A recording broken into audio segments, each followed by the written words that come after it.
Estás escuchando el podcast Vive lo Consentido, episodio 25, Francisco Barrios, el más tuerzo.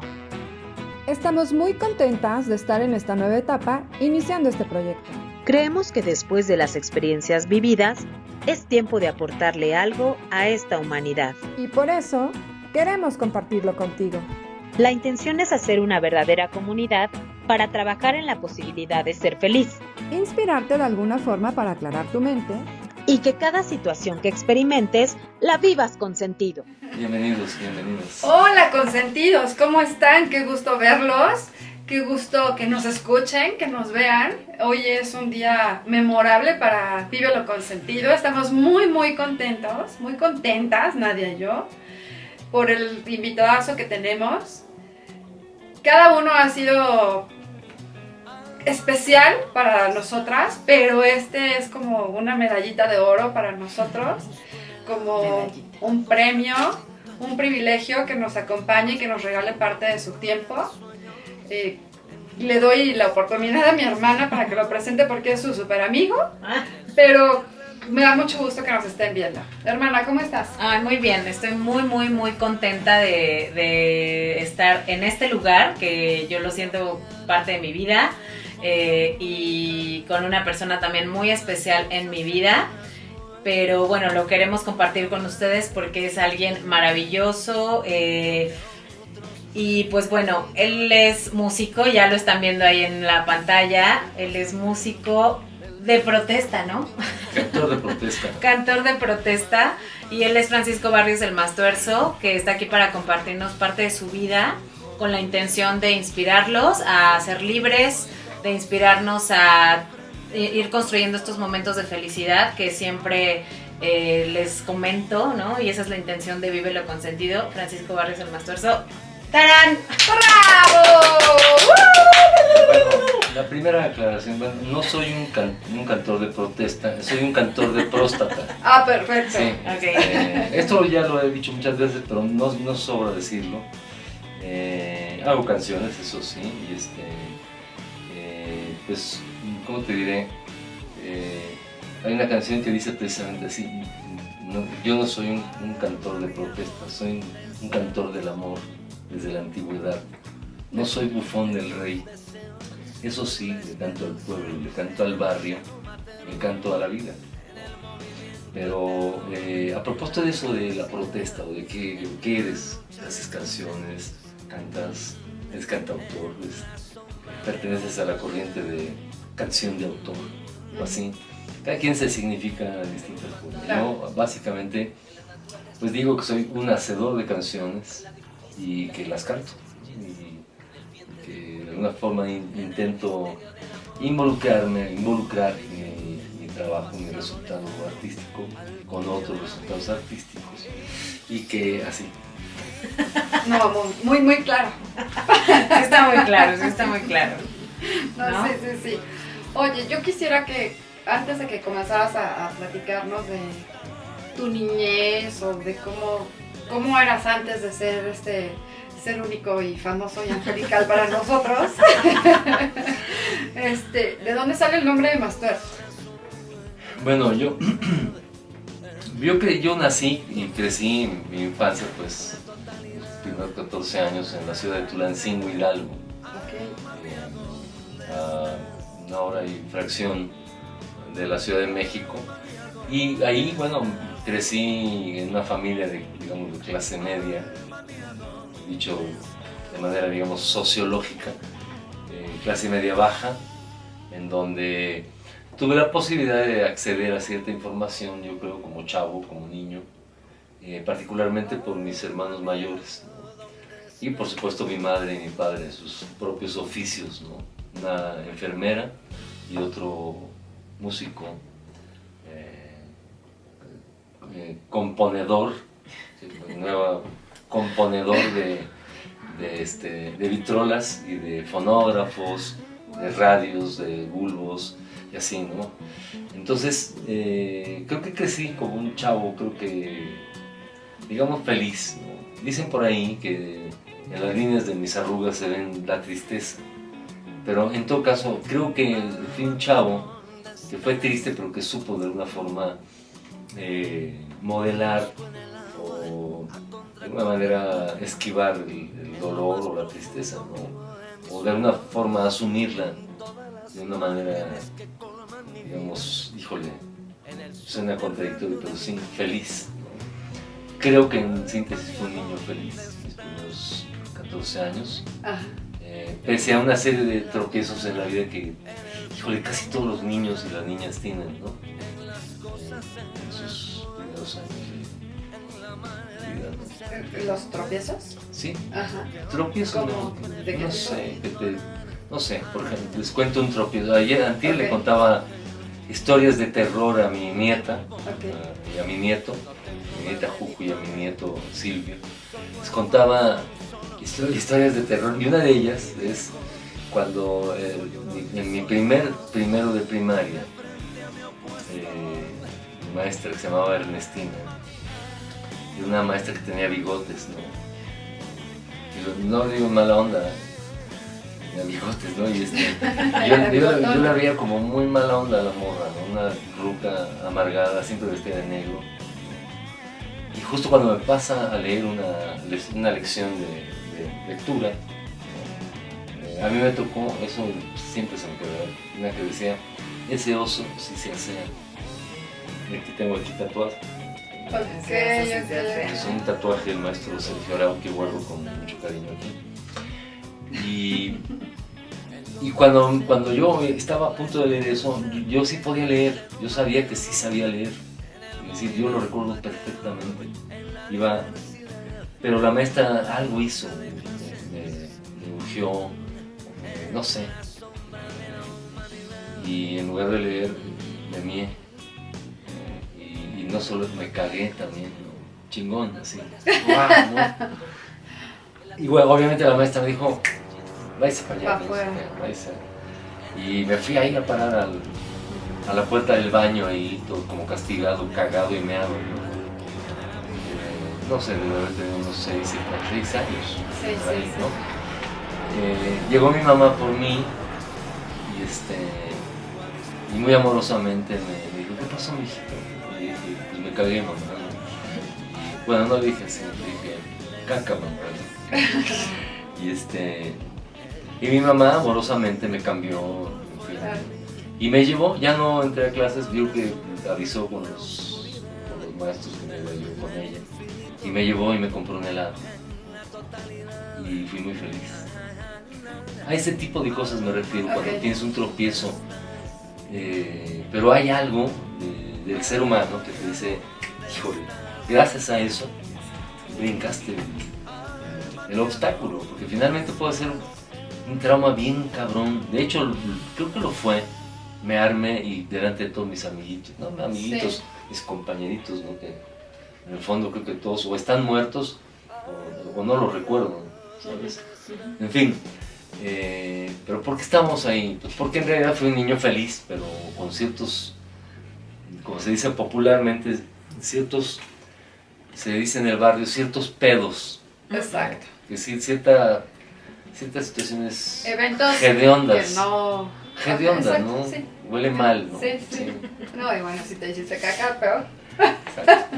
Entre tantas cosas, ¿no? Yo, como tantos otros niños, quizá incluso acoso sexual o en cierto sentido una violación, no necesariamente de penetración, pero sí de que sí, de abusos de cualquier tipo, ¿no? te Quizá. pasan el miembro por aquí o no sé, te pintan los labios quizá, no sé, ¿no? Ese tipo de cosas que son verdaderas y que cuando tienes una cierta edad los tienes que asumir. Hace un rato que platicamos fuera de este podcast, de que hablamos de pues eso, de la autocrítica, ¿no? De que de alguna manera pues no somos los mismos, o sea, yo no pienso igual que hace 40 años. Claro que no. Evidentemente hay ciertos fundamentos, por llamarlo de alguna manera, ciertas ideas muy específicas, concretas, que son la base de cómo piensa uno como viejo. Es decir, la gran mayoría terminan amargados, oliendo mal. Y Sí. y detestando el mundo, detestando la vida, ¿no? En el fondo, a propósito ahora de esta pandemia, está perfectamente dirigida a los viejos, a las viejas, ¿no? Es decir, así de una manera, desde este sistema capitalista en el que vivimos, cruel y despiadado, ¿no? Más allá de que si pusieron el virus, vamos a joder a la población viejita o lo que sea, más allá de que sea una manipulación del gran poder, ¿no? Y un control, pues existe ahí está el virus, están los virus, ¿no? Y efectivamente pues se están jeteando no solo viejitos y viejitas, ¿no? Un montón. También quiere decir, tiene que ver quizá con el incremento de la población mundial, ¿no? Sí, o de la incapacidad de los grandes poderosos de resolver lo que sigue de la vida, ¿no? Ay, pero qué forma de resolver, ¿no? Resolverla es claro, o sea, decir, a propósito de, decir, todos estos años que hemos vivido lo que hoy le llaman neoliberalismo, pues justo decir, los que nacimos en los años 50, somos una generación que crecimos con Nestlé, con leche en polvo, sin pecho, ¿no? Y así como eso, con carencias de un montón de ¿cómo te diré? En la alimentación, por ejemplo, de cierta calidad de alimentación. Hemos sido el experimento de la alimentación, ¿no? Es decir, la gran mayoría, ahorita ves en las tiendas, híjole, plagado de rufles y triquis y no sé qué, con chile y sin chile, no sé qué, y que en realidad, como eso, todo lo demás de la alimentación ha sido resultado de la industrialización, de la perversidad de este sistema, ¿no? Que es la máxima ganancia, su criterio, caiga quien caiga, suceda lo que suceda. ¿Y por qué estoy diciendo esto? Precisamente porque esta pandemia ha generado en los viejos, ¿no? ese pavor, ¿no? A los enfermos, etcétera, y sí, se los está cargando, como se dice popularmente, el payaso, ¿no? Que a todos los que no sepan por qué se dice se lo cargó el payaso, es porque en el rodeo, ustedes sabrán que hay un vaquero vestido de payaso, que generalmente es el que va a rescatar al que el toro corneó, tiró, etcétera, ¿no? Pateó, y literalmente recarga el payaso, ¿no?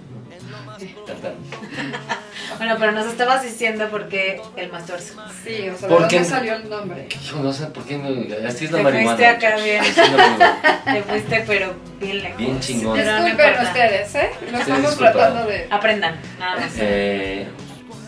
Bueno, el Mastorzo en realidad fue un apodo que yo me puse cuando empezamos, o casi cuando empezamos como Tejedez. Es decir, Sergio Armando y yo, Sergio Arau, Armando Veragil y su servilleta, teníamos la necesidad de participar en un programa de televisión abierta, una comedia para jóvenes, o no sé, para niños, etcétera, que se llamaba Cachún Cachún Rara. Es que decir algo, pues hoy no. Es un programa verdaderamente patético, pero bueno, ahí estuvimos de idiotas, ¿no? Y nos tocó la posibilidad de acceder al guión, es decir, tanto que Sergio Arau, su hermano Fernando Arau, era parte del equipo de escritores, actor principal de Chicho de Cachún.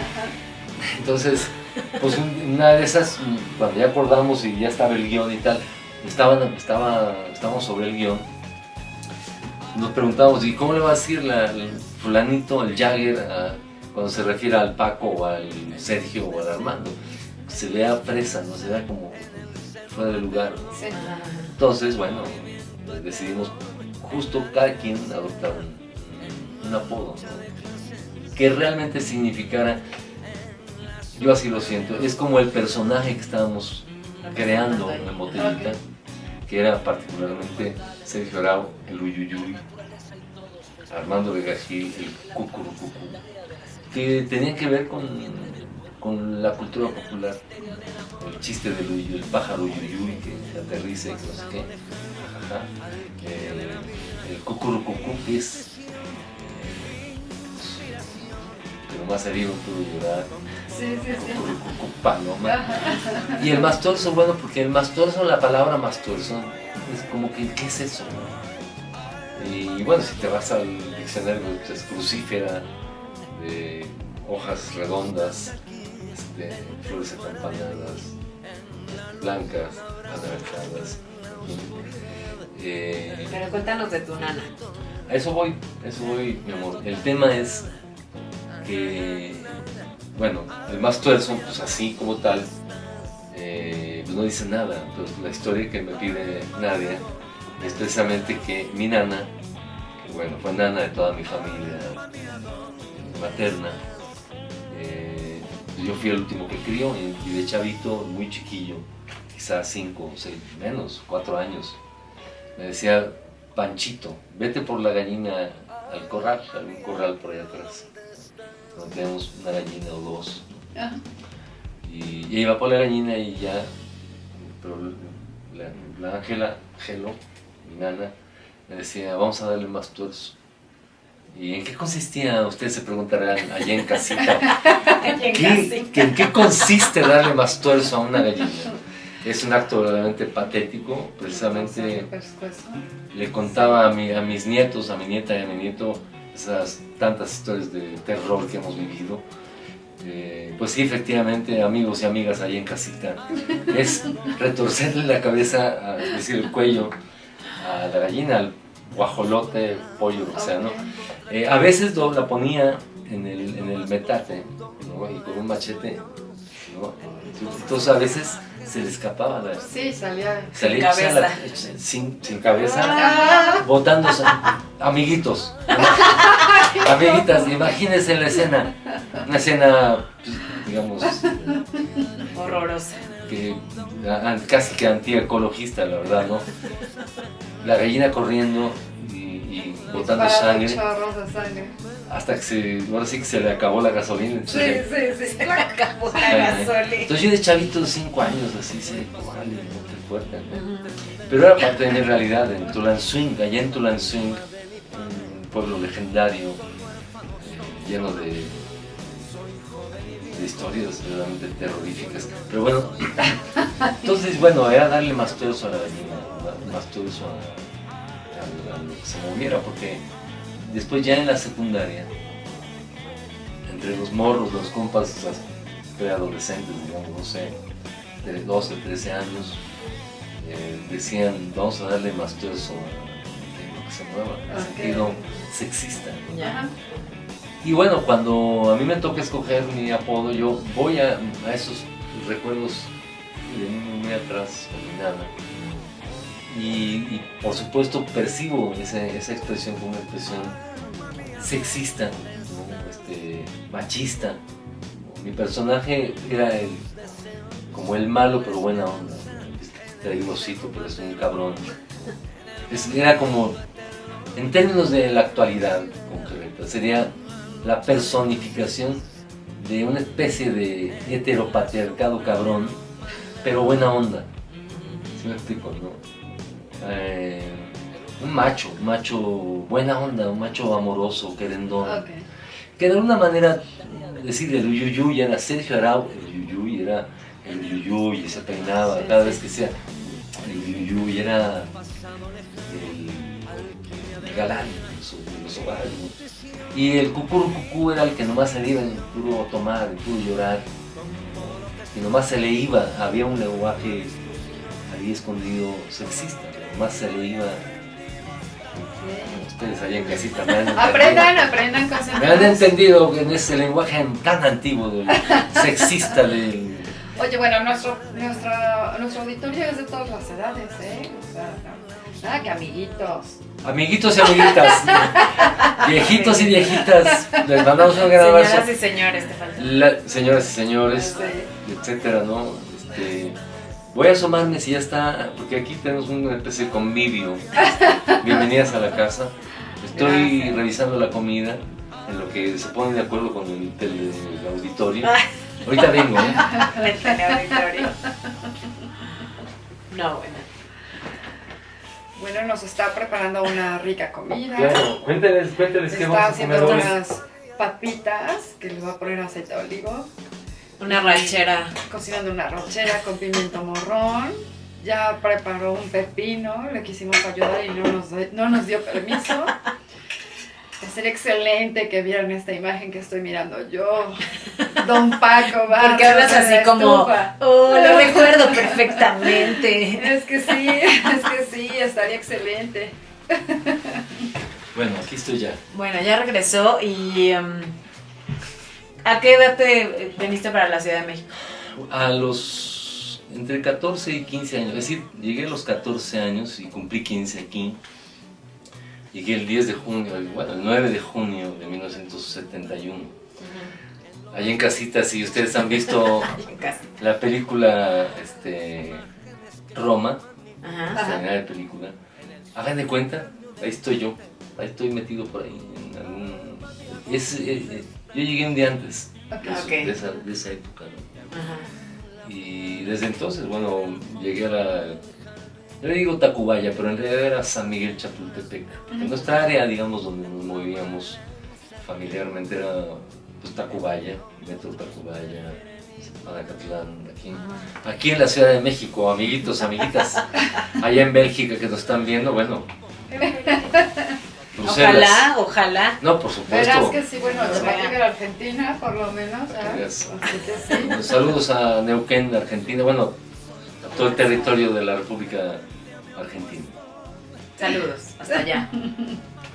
Ajá. Y bueno, y ya, ahí se acabó la historia. Es decir, yo llegué aquí. Ya, muchas gracias. Muchas gracias. Hasta luego, buenas noches, En ya. realidad, llegué aquí a México y bueno, aquí creo que fue mi adolescencia, ¿no? No sé cuál es el corte, ¿no? Pero yo creo que después de los 14, 15 años, ya empecé a vivir acá en México, estudié la preparatoria. O sea, ¿vienes a vivir aquí con tus papás? Con toda mi familia. Ok, con toda tu Mi madre que era enfermera, mi padre que era, digamos, radio experto, que se arreglaba radios en ese entonces, y tenía una orquesta de 14 elementos, bueno, 16 elementos, es decir, saxofones, trompetas, etcétera, ¿no? Pues habría que explicar por qué, ¿no? Porque creo que es algo que han vivido tantos y tantas. Es decir, mi familia, mi hermano y yo, mi hermano pasaba a la facultad y yo pasaba a la prepa, ¿no? Digamos, en términos de edades, ¿no? Y de escolaridad. Acá llegamos por esa razón, primero aparentemente. ¿Sí? Nos vamos porque nuestros hijos tienen que estudiar. En el fondo no, en el fondo, o también pues, pero en el fondo había algo mucho más pesado, que era el que mi mamá como enfermera estaba en crisis. Es decir, una enfermera y partera titulada que estudió en el colegio Hijas de Allende en Pachuca Hidalgo, y que era casi que la única partera en Tulancingo Hidalgo, pues atendió casi a toda la población de varias generaciones. Cuando yo iba con mi mamá al mercado, muchos le besaban la mano, le decían madrinita, usted me trajo al mundo, no sé, ¿no? Ese tipo de cosas bien en ese entonces para mí, que era, aunque una ciudad muy pequeña, pues era mi pueblo, ¿no? Poco a poco fueron abriéndose, no sé, clínicas, sanatorios, donde ya tenían incluso anestesia, raquia, etcétera, otros procedimientos mucho más avanzados técnicamente, como en la obstetricia, y pues cada vez mi mamá tenía menos trabajo, ¿no? Es decir, mi mamá ponía sueros, inyecciones a domicilio, atendía partos a domicilio. Recuerdo alguna vez la acompañé a uno de tantos que la acompañé, porque ella quería que yo fuera médico, entonces yo la acompañaba y salí muy triste porque el bebé que había recibido nació con el cerebro expuesto, ¿no? Entonces pues, me explicó, la vi muy triste, y le decía, ¿y qué va a pasar? ¿No? Que morirá muy pronto, ¿no? Entonces, por ejemplo, ¿no?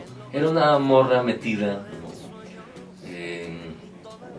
Y mi papá de otro lado, pues fue desde primero su taller era de victrolas y fonógrafos.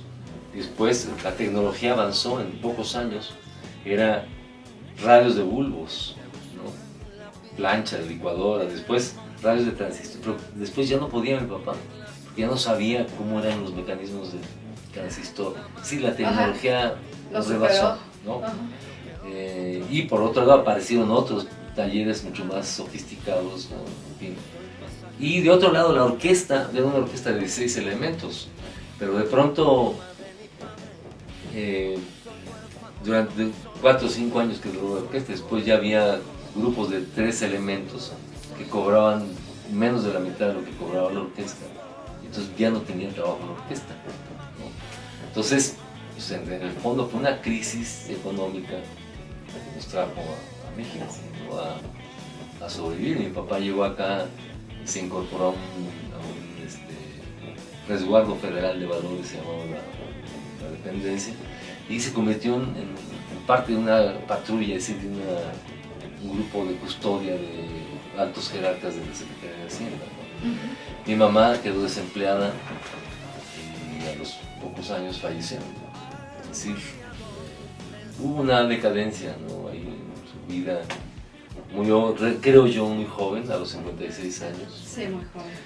Y mi papá, bueno, vivió muchos años más después, vivió a los 90 años, un mes. Que falleció. Bueno, y después ya, hablaba contexto en realidad, por qué nos vinimos para la Ciudad de México. Sí. A veces, como que no sabemos por qué llegamos a donde llegamos. Es decir, ¿cómo se llamaba Heidegger, ese filósofo que dice, hemos sido arrojados a la nada de la nada? Y tal parece que sí, que hemos llegado a decir que de repente ya todo está ya preestablecido. Oye, pero es que aparte de Tulancingo a la ciudad, o sea, yo quisiera transportarme ese momento de que de pronto llegaste y, no sé, tenías en qué, en un carro, en un camión, ¿en qué? En un camión. Y te bajaste y... O sea, ¿qué viste? ¿Qué sintieron tus ojos? Un monstruo, ¿no? Comparado a Tulancingo. Sí, ya habíamos tenido así como atisbos para venir a vivir a la Ciudad de México, frustrados, por cierto, afortunadamente, yo creo, pero ya en ese momento era inevitable, ¿no? Y llegamos aquí, pues en realidad con una realidad bien loca, porque en realidad yo me enteré del 10 de junio, del jueves de Corpus, quizás semanas después, porque mi hermano era un vato en ese entonces que leía un chingo, lee mucho, es un sabio, mi carnal, y compraba una revista que se llamaba la revista ¿Por qué? Una revista política muy radical, que básicamente era un órgano de alguna forma de propaganda de los grupos más radicales de México, de alguna manera. Y ahí es donde nos enteramos del 10 de junio, gracias a que mi hermano accedía a ese tipo de información. Pero llegamos pues, a una ciudad con otra, yo digo, hace un rato decía Roma, la película Roma es eso. De hecho, creo yo que era una vida mucho más calmada, entre comillas, ¿no? Pero estaban pasando otras cosas que no nos dábamos cuenta, ¿no?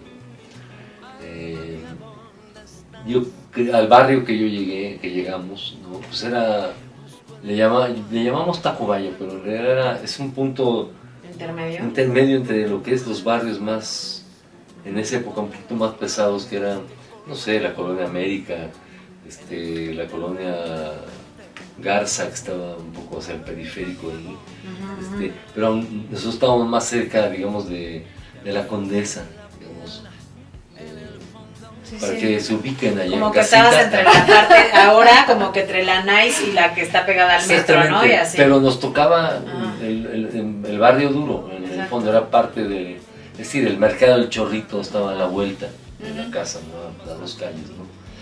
Y entonces yo crecí en esa, maduré en esa parte de mi vida, creo que sí un poco, pues como violento el barrio, ¿no?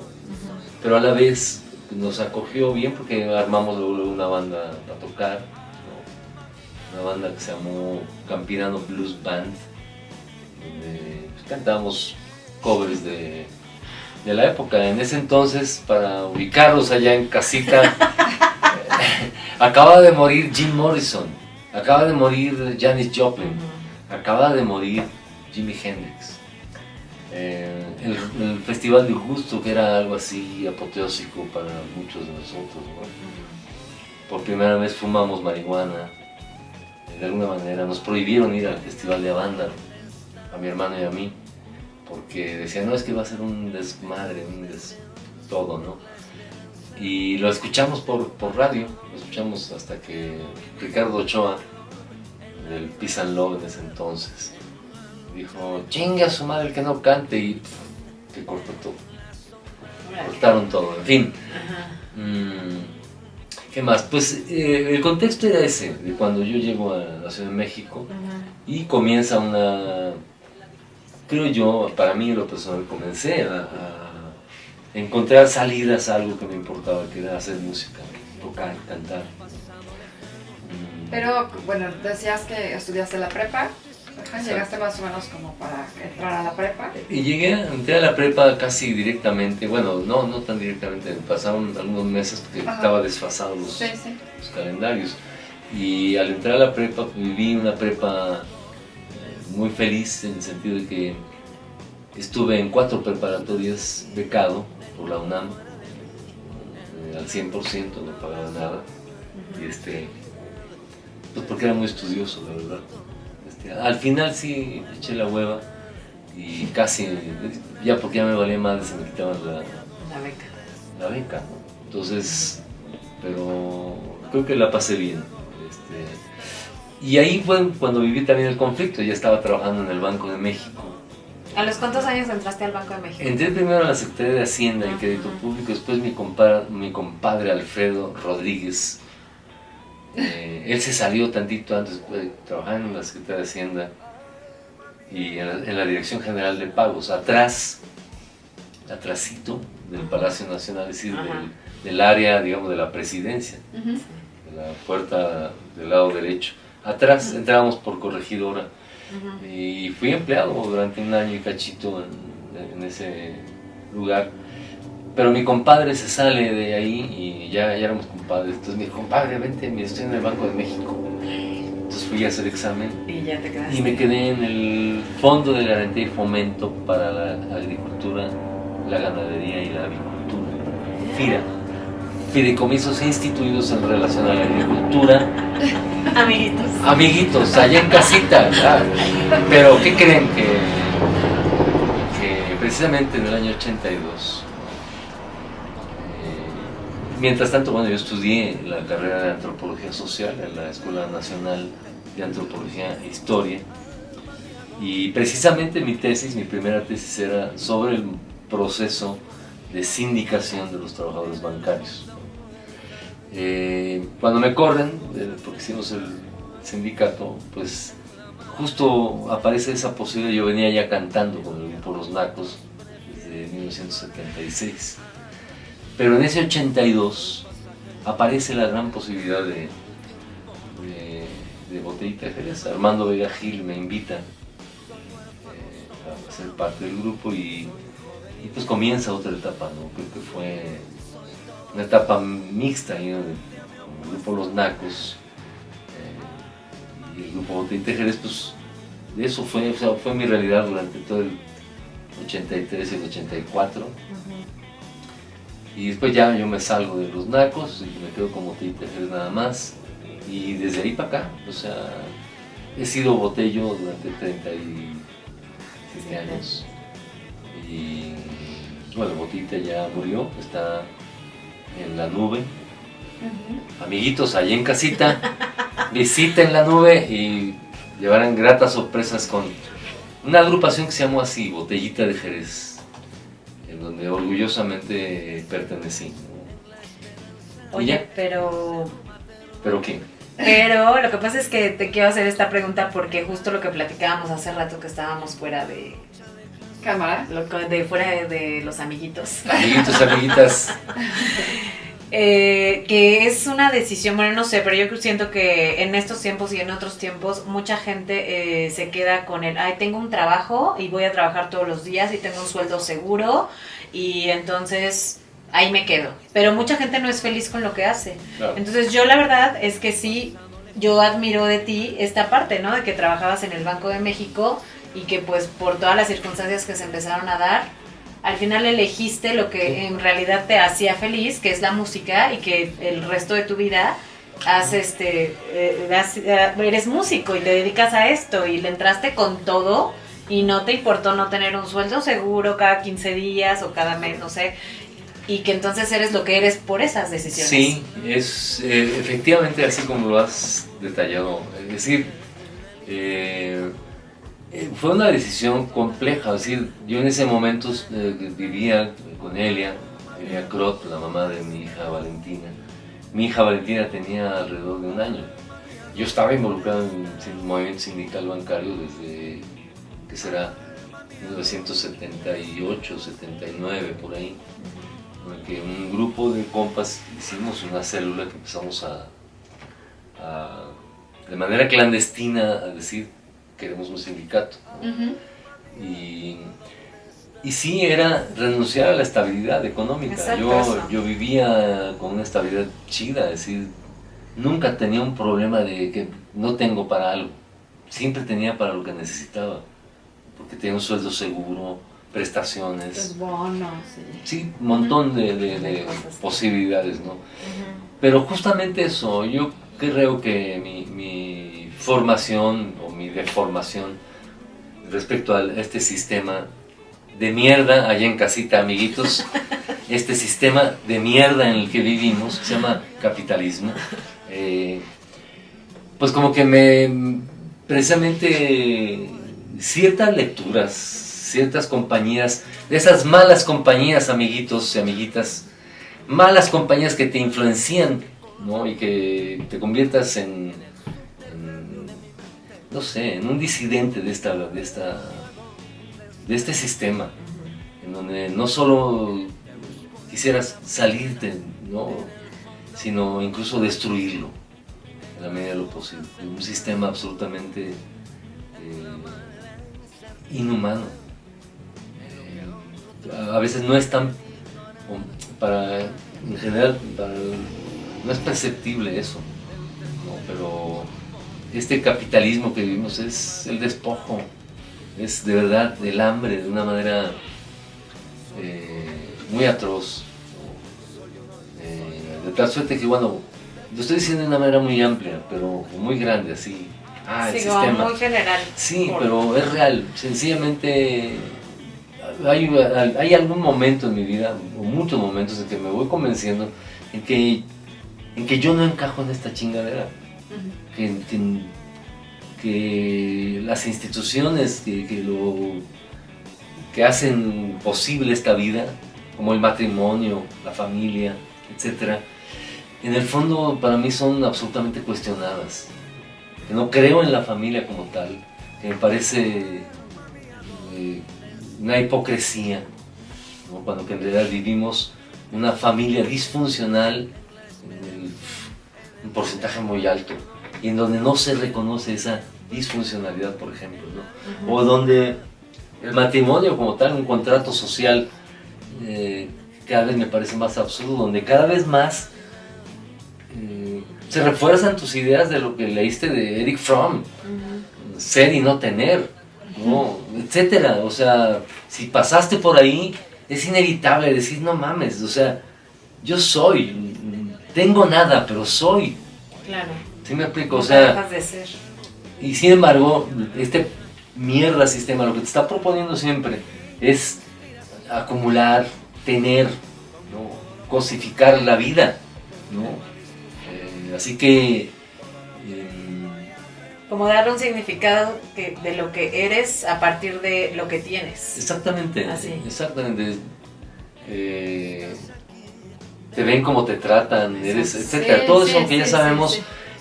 detesto las corbatas, carnales, detesto las corbatas, allá en casita. Si no les gusta, no la usen. Quémenlas todas. No, para mí representan el uniforme de esta mierda. La corbata y el trajecito, mierda, ¿no? Horrible, cursi además, ¿no? Fuera de lugar ya, ¿no? Ese trajecito. Híjole, no se ofendan, de veras. Nadie se ofende, ¿no? Pero nos han acostumbrado a eso. Acá, cuando que puede ser. Si lo usas, tienes poder, tienes inteligencia. Sí, tanto, ¿no? Tanto. Ajá, y no es verdad. Claro que no. Entonces yo creo que sí hay ese momento en que, híjole, hay un truene en tu cabeza que dices, puta, no, yo no quiero eso. No tan consciente como ahorita lo podría decir. Quizá cuando estábamos en el pleno, la idea de hacer el sindicato románticamente. Claro. Que además era muy romántico lo que estábamos haciendo, era demasiado radical lo que yo en ese sentido planteaba, ¿no? Había tenido contacto con compas en Portugal, en Lisboa y en Porto, mejor conocido como Oporto, con compas que habían participado participaban de sindicatos bancarios, además con derecho a huelga, imagínense. No, bueno. ¿Pero por qué? Porque en realidad tuve esa oportunidad de estar en 1980 en Europa, participar en un festival muy importante en Portugal, FITEI, Festival Internacional de Teatro de Expresión Ibérica, en donde el contexto de Portugal era 1974, la revolución de los claveles, una revolución, digamos, socializante, crítica, etcétera, que era el contexto político, social, económico que estaba dando chance a ciertas expresiones como los sindicatos radicales en ese sentido. Entonces yo creo que en el momento en que yo tomo esa decisión, bueno, la tomo porque por la calentura, porque te hervía toda la convicción. Por convicción, porque en ese entonces era mucha testosterona de por medio, que ¿cómo me van a quitar la idea de que yo creo en un sindicato justo, con derecho a huelga, etcétera, etcétera, etcétera, y no una oficina, que es lo que ahora es un sindicato bancario, ¿no? Una oficina en realidad como de atención al cliente, una cosa así, ¿no? Cosa verdaderamente patética, pero bueno, pues perdí la chamba, evidentemente. Afortunadamente mis compañeros del Banco de México durante 6 meses me estuvieron aportando dinero, o sea, los compas, mis camaradas más cercanos, y no tan cercanos, sino que eran los que creían en lo que estábamos haciendo, decían, no, pues se acabó una lana, entonces me completaban entre todos un sueldo chingón. 6 meses. Afortunadamente le ganamos el pleito al Banco de México por un despido injustificado. Sí se puede demandar al Banco de México, al Estado mexicano, y hay que hacerlo, ¿no? Que se chinguen, ¿no? Y que paguen los derechos, si te corrieron, que te paguen tus salarios caídos. A mí me pagaron 6 meses de salarios caídos, me pagaron todo lo que tenían que pagarme, y gracias a eso pude comprar esta cosita, este rincón cerca del cielo. ¡Qué es hermoso! Allá en casita, amigos y amigas, están cordialmente invitados. Okay, muy bien. Bueno, no sé por qué llegamos hasta ese plano, pero yo creo que la plática que tuvimos antes, ¿no? Con ustedes, hermanas, qué hermosas son, ¿no? Allá en casita, como allá. Perdónenlo, ahí donde lo ven, es inteligente, pero a veces le falla. No, lo que quiero decir es que bueno, llegamos a esto porque queríamos saber cómo es que cambió Francisco Barrios su vida, ¿no? Cómo es que tomó la decisión de ya no voy a ser, hace un rato decía mi hermano, ya no voy a ser Godín, como claro. Muchos. Yo soy Godín, por ejemplo. Sí, pero no, pero estoy saliendo de mi zona de confort, por así decir. ¿Cómo? No. Este es parte de mi... Pero no es en un sentido negativo. No, pero yo no a eso voy, mi amor, que yo no lo miro como decir. Para mí los godines son trabajadores explotados. Total. Y en realidad llamémosle así, desideologizados. Es decir, que ni siquiera se piensan como trabajadores, se piensan como empleados privilegiados. Así es. Sí, tienes razón. Y justo esa era mi tesis, ¿no? Por ahí va mi tesis, ¿no? El desclasamiento que tienen porque tienen una serie de privilegios más arriba de los trabajadores, considerados como trabajadores y no como empleados. Eran considerados empleados, no tenían salario, se le llamaba honorarios, ¿no? Para que no te identifiques con la clase trabajadora. Entonces estás desfasado, A mí lo que me tocó esa etapa, bueno, una etapa muy fuerte, porque justo se estaba inventando la famosa banca múltiple. Y por lo tanto, el inicio de esto que hoy conocemos como globalización, es decir, donde a propósito del PayPal, en mi cuenta me pueden depositar desde Barcelona. Gracias, carnal, desde Barcelona, que me han puesto un varito ahí en el PayPal. Y ahí, póngale El Mastuerzo, por favor, cuando quieran. Ahí vamos a poner todos los datos Por favor. en la cajita de descripción para que le... Bueno, pero perdóname, lo que iba es que no es un rollo de así de los No, godines, ni lo tomo así. De hecho, lo tomo así. fíjate que el godín, el rollo concepto godín, es despectivo. Sí, tienes Y razón. como el Gutierritos, y no me gustan.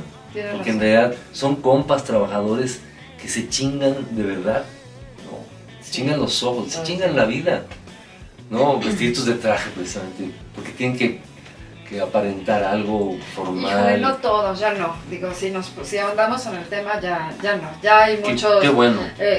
godines conformistas, que no luchan por ningún ideal ni no tienen ningún propósito en la vida, ¿no? Se sientan a esperar que llegue su quincena depositada y ya, porque en realidad no cumplen, no trabajan, etcétera. Y está la otra parte, ¿no? Está la otra parte godín, donde efectivamente van de corbatita, su vestidito, su bolsita y sí trabajan en serio, ¿no? Y sí Pero además yo quisieran creo salir que de esa zona. sí, pero además yo creo que que describe este segundo godín es como, por ejemplo, en mi caso, a lo mejor no estoy en una oficina, pero sí tengo una cierta estabilidad, pero me gusta hacer lo que hago, ¿no? Que es dar clase y eso, y tengo una estabilidad.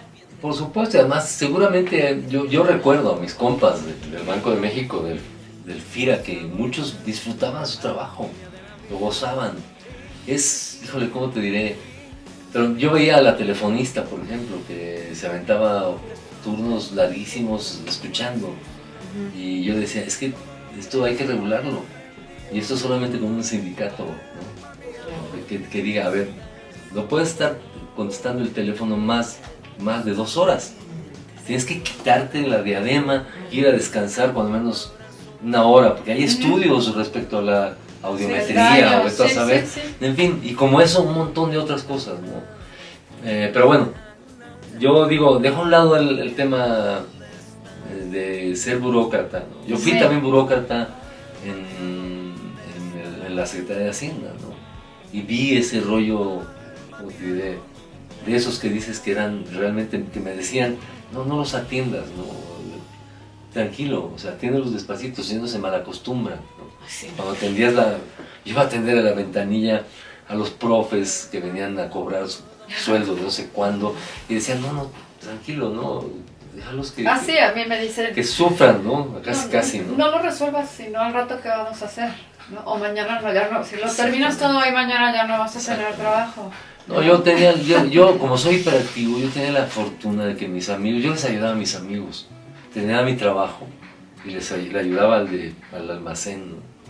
O a la amiga le hacía su tarea, escribía un artículo para mi amiga que me ayudaba a mecanografiar mis tareas, yo le escribía un artículo para su escuela, en fin, porque ya había terminado mi trabajo y era un cínico, o sea, mis jefes que eran unos imbéciles la mayoría, ¿no?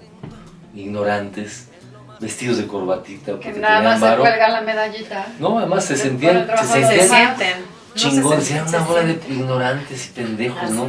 De verdad, con todo el respeto a muchos de ellos que fueron unos chidos, ¿no? Pero algunos había un vato que le decían el oso, que era mi jefe, uno de los jefes, ¿no? De servicios generales, allá en casita. Por si alguien lo conoce. Sí, el oso, ¿no? llegaba y me decía, era un vato de barrio, pero que ganaba bien, entonces vestía muy bien, Ajá. un vato, muy bien. Ajá. Llegaba y pasaba por mi escritorio y ¿qué pasó en la corbata? ¿No? Me decía algo así como marihuas. Pensaba que yo fumaba marihuana en ese entonces y no, fíjate. ¿Y qué le contestabas cuando te decían qué pasa en la corbata? No decía, ahorita me la pongo, entonces agarraba un lazo y me lo ponía y ahí está mi corbata. Y no me podía decir nada. Esta es mi corbata, ¿no? ¿Por qué no? Claro.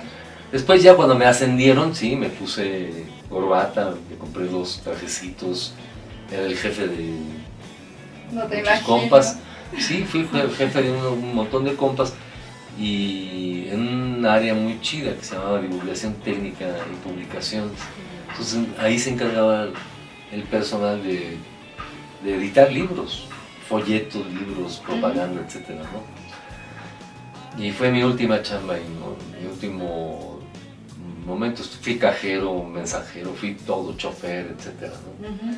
Pero yo sí disfruté mucho ese trabajo, porque además me daba para comer chido, ¿no? Y estudiar. Claro. Y mientras tanto estudié en la Escuela Nacional de Antropología e Historia. Y como todos, amigos y amigas, allá en el trabajo que nos están viendo, que andan en casita, ¿no?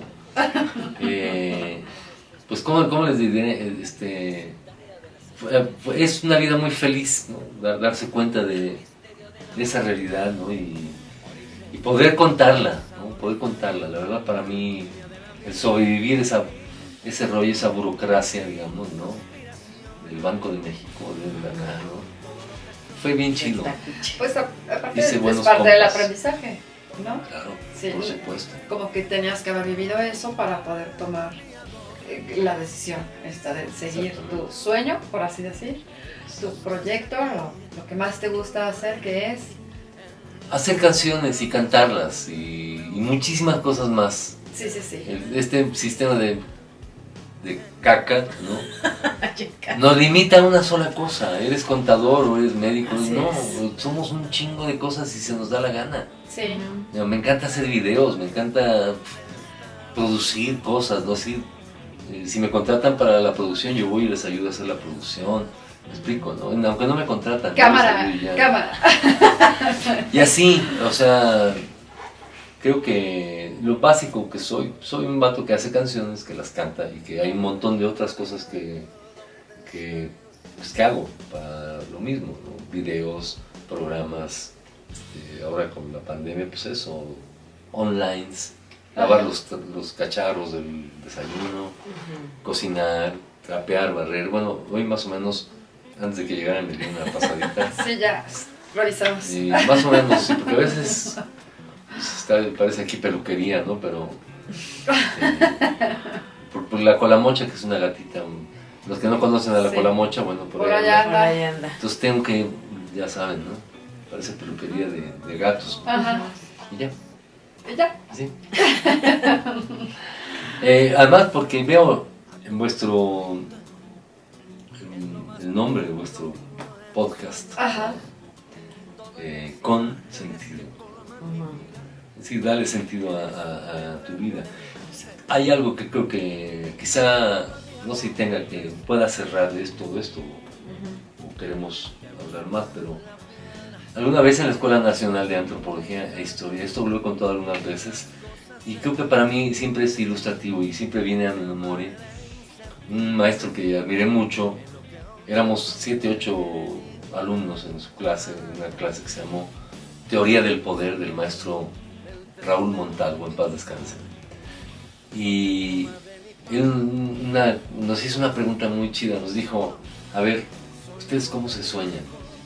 Ahorita que decías tu sueño. Y sí, es bien chido realmente. Decía que la inteligencia sirve para planear y para imaginar el futuro. Pues eso, imaginarte cómo puedes ser tú y cómo te gustaría ser idealmente, que digas, esto lo haría hasta morir, ¿sabes? Y justo, no recuerdo, algunos contestaron, no, yo quiero tener la carrera para poder ir a las comunidades en Chiapas y ayudar y no sé qué y tal. Otros un poco, sí, yo, en fin, algunos que no sabemos realmente. Yo era uno de ellos, decía, yo no sé respecto a la carrera, tal. Yo decía, en realidad yo quiero hacer canciones y cantarlas.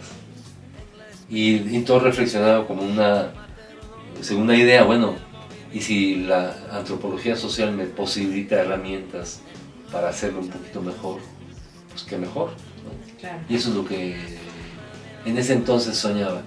Creo yo que lo que hasta el momento he hecho son pues, varias tesis antropológicas. Suena petulante ahí en casita, lo sé, pero así es. He hecho una serie de propuestas desde mi visión, mi mirada antropológica en discos de audio, ¿no? Particularmente, y esas son mis tesis. No hice mi tesis que hacía sobre el sindicato bancario, hasta la abandoné, ¿no? Después hice otra cosa sobre los chavos banda, ¿no? Y pues después hice un disco que se llama Prohibido, que es la primera tesis, Podrido, segunda tesis, Tributo a la otra canción popular mexicana, tercera tesis, cuarta tesis, Guadalupe Reyes, un maratón sobre la identidad de los mexicanos y las mexicanas. Así es que sí, en realidad sí hay que tener huevos y ovarios para decir, no, yo quiero por acá. Claro. Y que no te suceda lo que desgraciadamente, y lo digo de veras con mucho amor, porque no es como escoger, ¿no? Muchos compas que dicen, yo era un gran baterista, pero me fracturé la rodilla, o me casé y valió madre. Le dije a mi madre, no, pues la neta, ya quiero estudiar, y me dijo, qué bueno, mijito. Entonces a mí ahí sentí un alivio maravilloso. Es decir, creo que fui sincero conmigo, entonces dije, no, yo no quiero estudiar medicina. Y te quitaste ese peso encima Peso, también. no saben, cuando mi mamá me dijo, qué bueno, mijito, puta, yo sentí así. Yo tenía ya 18 años, por ahí 19, o cosas así. Era un niño, ¿no? Y pues me metí 2 meses a la escuela libre de música. Pero no, en realidad me dio hueva, veía puntitos en el pizarrón y me daba hueva. Y yo quería cantar y tocar, ¿no? Y vivir un poco mucho más activo, ¿no? Más de acción, ¿no? Y pues ahí comenzó, yo creo que la búsqueda. Ya en ese entonces cantaba con los Nacos. Y tuve la gran fortuna de un día ir a cantar a la Escuela Nacional de Antropología e Historia. Y un amigo, un compa, me habló de la antropología y yo me quedé así. Porque nunca lo había, porque no lo sabía. Y pues me inscribí en antropología en 1978 y terminé en el 82 como pasante total, no me titulé. Pero por eso mismo me atrevo a decir que me vale absolutamente un cacahuate partido por la mitad el hacer una tesis, porque aunque suene petulante ahí en casita, de verdad que sí lo considero. Mis discos son tesis. Sí. Si me las califica un antropólogo bien, y si no, un No, cacahuate bueno, y al partido final, por la mitad. No te titulaste como trámite, pero eres un antropólogo. Sí, yo estudio los antros de vicio, perdición, crápula y disipación. No, claro que sí. Yo cada vez estoy convencido de eso, que he hecho lo que yo he querido en el sentido de hacer canciones que pretenden, y yo digo como una pretensión, ojalá el resultado lo sea, Ajá. canciones antropológicas, ¿no? Un trabajo antropológico desde la canción, ¿no? Y también suena petulante ahí en casita, pero compréndanme. Pues sí, es como zafarte del rollo. También llegó un momento en que dije, no, que voy a hacer tesis, o sea, Claro. que me vale de absolutamente Es que es parte de los nada. mismos trámites Sí. que imponen para, ¿no? Sí, o sea, híjole, nunca lo asumí de cierta forma así directa, decir, a ver, que mis hijos, si quieren estudiar, que estudien, y si no, que no estudien. En el fondo, de verdad, ¿no? Creo profundamente en que si algo te enamora, vas hasta adentro. Claro. Es decir, tengo la fortuna de tener 4 hijas, hijos bellos, maravillosos, ¿no? Que son chavos que han crecido en un cierto estándar, pero que son chavos inteligentes, sensibles, ¿no? Propositivos, y que, pues eso, que, ¿cómo te diré? No me preocupa si dicen, ¿sabes qué? Yo no quiero estudiar. No estudien, de verdad, es una farsa esto. Estudien en el otro sentido, en conocer. El conocimiento es tan vasto, es inconmensurable. Y en la medida que podamos acercarnos a través de lo que nos gusta, el conocimiento. Hace poco, a propósito de la pandemia, un tío mío que es muy intelectual, que se apellida Chomsky,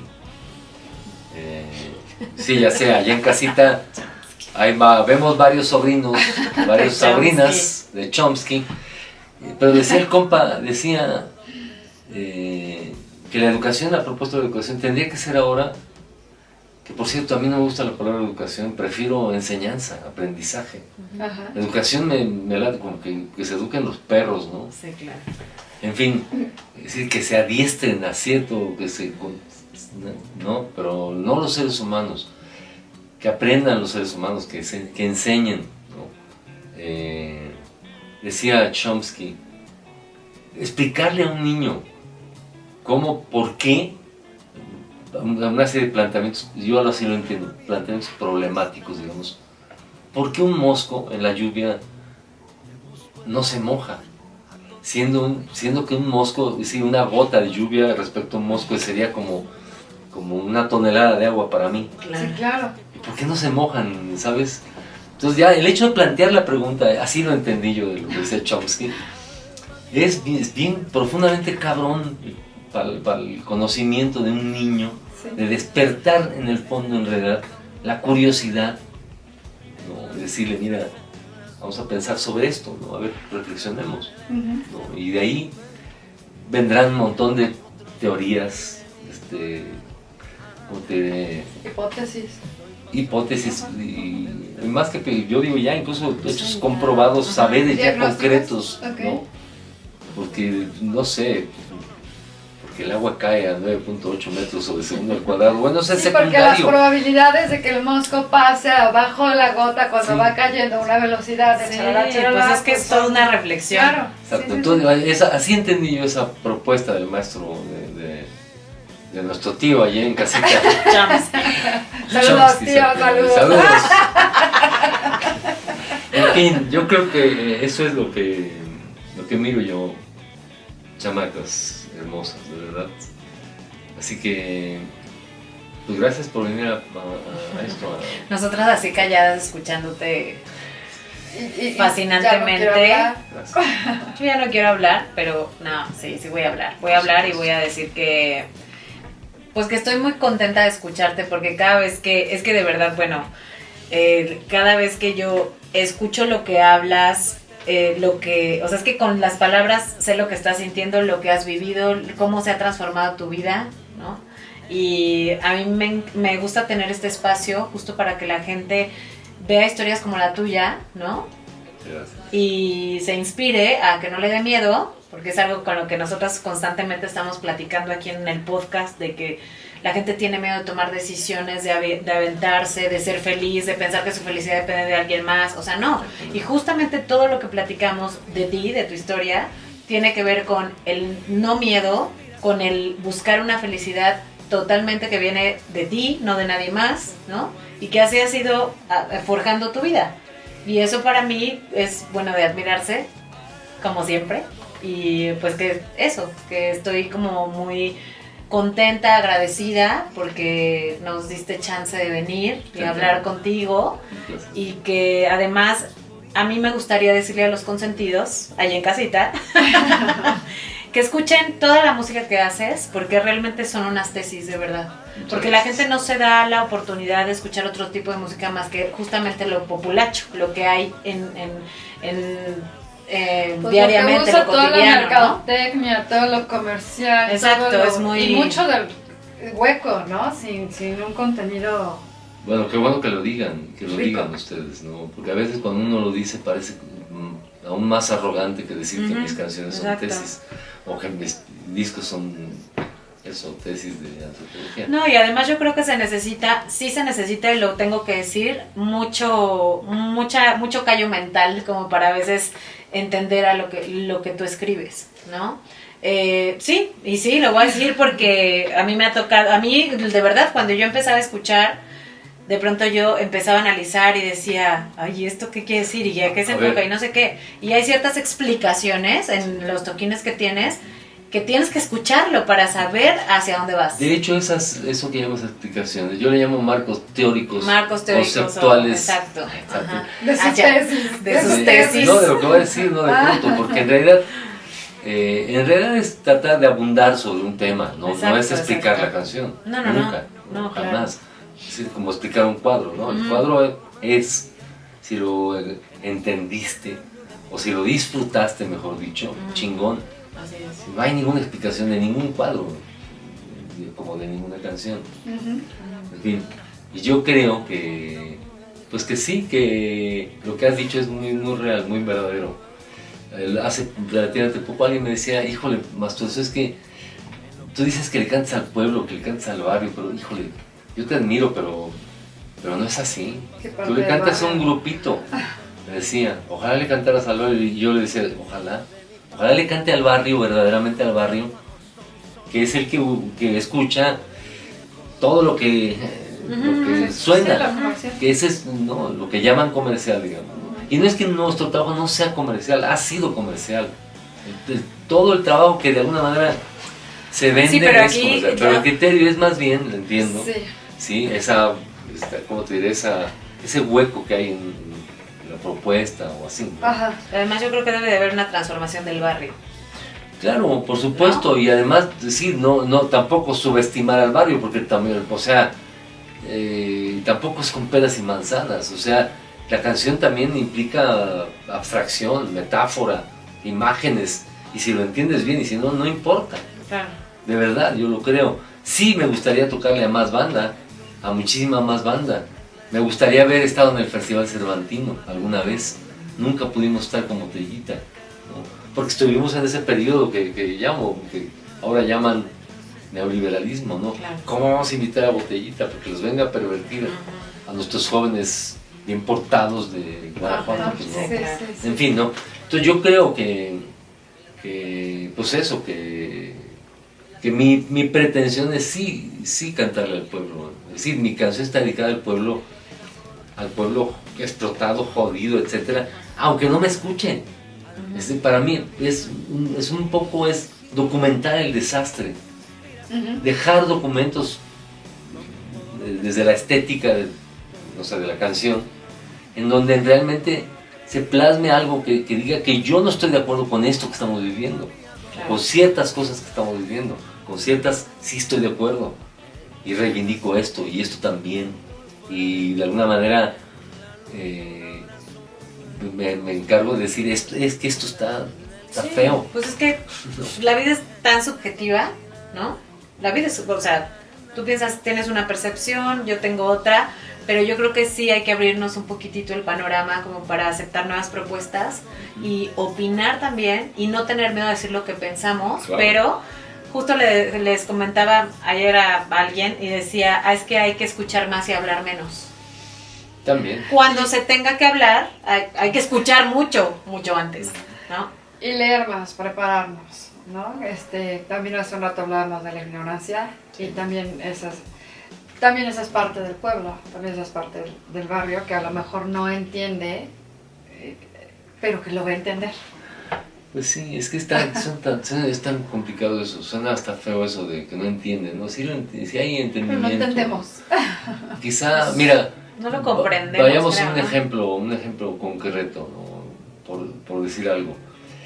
Había una canción que se llamaba El Adicto, de Botellita de Jerez, en donde en realidad era una extrapolación de un vato que en realidad va planteando que se endeuda, que se endroga, ¿no?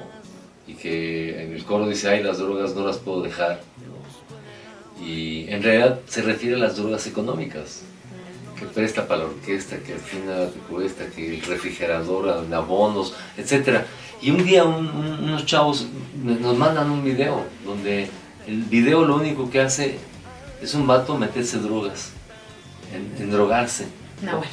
Con O sea, el la fondo la percepción rola. fue distinta. Y esa, su percepción era de Es lo que les digo. que nosotros estábamos proponiéndole a la banda que se drogue hasta el queque, ¿no? Y no, era jugar con el tema de las drogas, pero de alguna manera denunciar Claro. el que la vida de los seres humanos está sujeta en realidad a comprar el refrigerador en abonos, Sí, el estar hasta el microondas, la licuadora, Ujú. todo, y que entonces estás drogado. Claro. En fin, a ese grado es a lo que no es que la banda no sea pendeja y no lo entienda, ¿no? Híjole, pero lo que acabo de decir, pero dices, híjole, pero sí.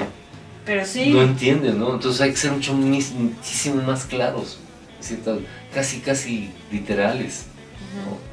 Tal parece. Es como distorsionar significados. Pero de yo las no, cosas. pero no estoy de acuerdo, ¿no? El arte es arte, o sea, hay un arte que hay un planteamiento, ¿no? Hay una cierta información que el que tiene el receptor, y que si no tiene esa información pues no lo va a entender. A eso me ¿no? refería. Sí, A a eso me lo que refería. justo Ajá. estaba diciendo. Y bueno, habrá otros que sí lo entienden. Ujú. En fin, es una lucha. Depende hasta del momento mismo que vives, cuál sea la interpretación que le das a las cosas, ¿no? Porque las Exacto. emociones se transforman, ¿no?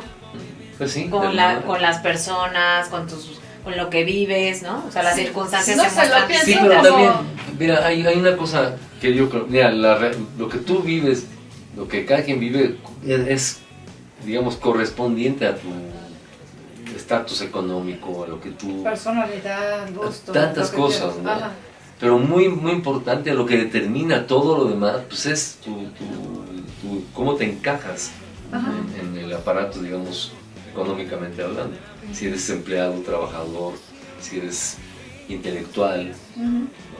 Creo yo que evidentemente nuestro público sigue y seguirá siendo el público estudiantil, y de ahí pues que ya nos vamos a cualquier, no sé, a médicos que vivieron, ¿sabes?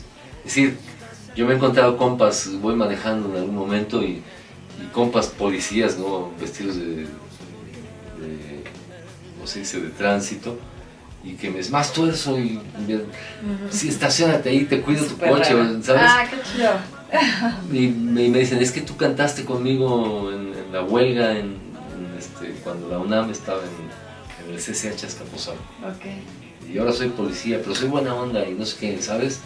Y que como que saben que de tu trabajo, ¿no? Y lo valoran a su manera, cada quien a su manera, yo creo, ¿no? Pero no creo que haya de ninguna forma que despreciar que el pueblo no puede tener a Shakespeare o a no sé cuántos chingones, ¿no? No, es la visión precisamente de esa música clásica, por ejemplo, que dicen, no, pues es la música clásica del culto acá. Híjole, eso a mí no me va. No. No, yo creo que el pueblo Pues es puede escuchar gozar. lo que se le dé la Sentirla, gana, sí. Es sentirla. clasista, pues la cultura en general es Es clasista, ¿no? clasista, sí. Bueno, pues eso. Pues eso, pues yo quiero que antes de que ya nos despidamos, pues nos cantes. Como que dijo, tengo que pues Pues tienes ve que por la cortar. guitarra, vamos a cortar, pero Sí. viene sí. Vamos a Y ya cortar se están tantito. quemando las papas, sí. Vamos No, a ya, comprar las papas ya las papita apagué. lisa. Allá en casita. A ver, ahí en casita estamos revisando la comida. Vamos por- Esta canción es a propósito de vuestro podcast, Ajá. que se llama Con Sentido, y particularmente por el tema que hoy se ha como platicado, ¿no? Creo que es lo que sobresale, el miedo al cambio, a arriesgar y tal. Esta es una rola que hice justo en esta pandemia, una rola basada en una serie de dichos de un compa que ahorita olvido su nombre, creo que se llama Polo. El compa ha perdido una pierna y se puso a jalar, como se dice, a hacer conejos, se puso bien mamey. Ajá, ok, ok. Y ellos están en Barras Pradera. La canción la titulé, es decir, la letra de la canción es algunos de los dichos que con los que anima a este compa a los chavitos que han sido drogadictos y que se acercan a hacer ejercicio para salir, ¿no? Él los anima y hace una labor social que incluso últimamente ha sido como muy publicitada, tiene un éxito, digamos, chido, ¿no? Se llama Sin Miedo al Éxito.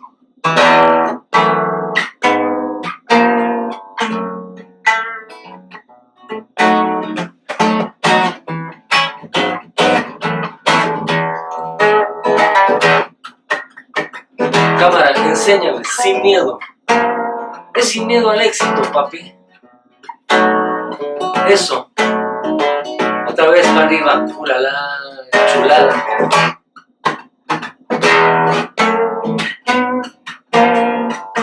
Échale solo, muñe.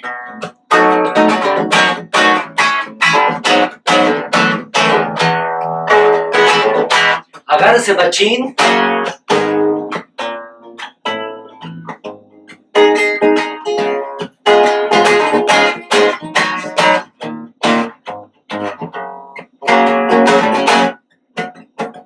Cámara, enséñales, sin miedo.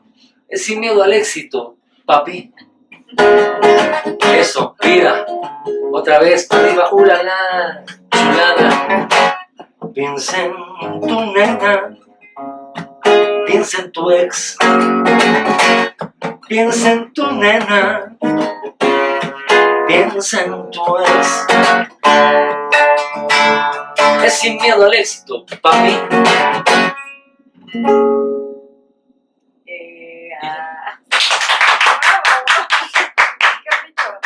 Sí, está buenísima. Sí, qué rico. Está buenísima. Pues Oye, es la primera vez que ¿La tocas así? No. Así en un programa, sí. o sea, que fue nuestro estreno. No te vayas, espera. Vamos a despedir. despedirnos y ya. Perdón, pero iba a tirar la guitarra por ahí, pero bueno. Consentidos, esto fue Paco Barrios, el más tuerzo. Fue un honor tenerlo con nosotros. Esperemos que lo disfruten igual que nosotros lo disfrutamos, que hayamos aprendido mucho de él. Es una persona muy inteligente. Hermana, me dio mucho gusto compartir este episodio. Paco, gracias. También. Mi amor, de su casa aquí, de verdad. Gracias. Y pues yo les mando muchísimos besos, abrazos, que compartan este podcast. Acuérdense que pues si a ustedes no les hace sentido, seguramente hay alguien que sí le va a hacer sentido, y pues compártanlo y suscríbanse al canal. Y acuérdense que estamos en todas las redes sociales como Vívelo con Sentido. Estamos en Spotify, en YouTube, en Apple Podcasts, en iBooks, en un montón de lados y plataformas. Entonces descarguen, compartan y suscríbanse. Muchísimas gracias, Marisol. Gracias. Y Paco, gracias. Gracias a ustedes. ¿En Aquí en su casa. dónde podemos...? El más tuerzo en Facebook. @ más tuerzo con M mayúscula 2011 en Twitter, y Guadachupe Reyes o Guadalupe Reyes en el Instagram. El más tuerzo ahí. Le ponen y sale en las 3 redes, ¿no? Perfecto. Muchas gracias. Bueno, gracias. Gracias. Bye.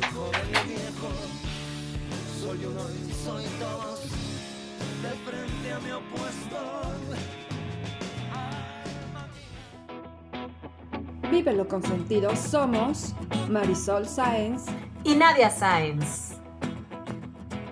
Consentidos, gracias por acompañarnos. Nos vemos y escuchamos en el siguiente episodio.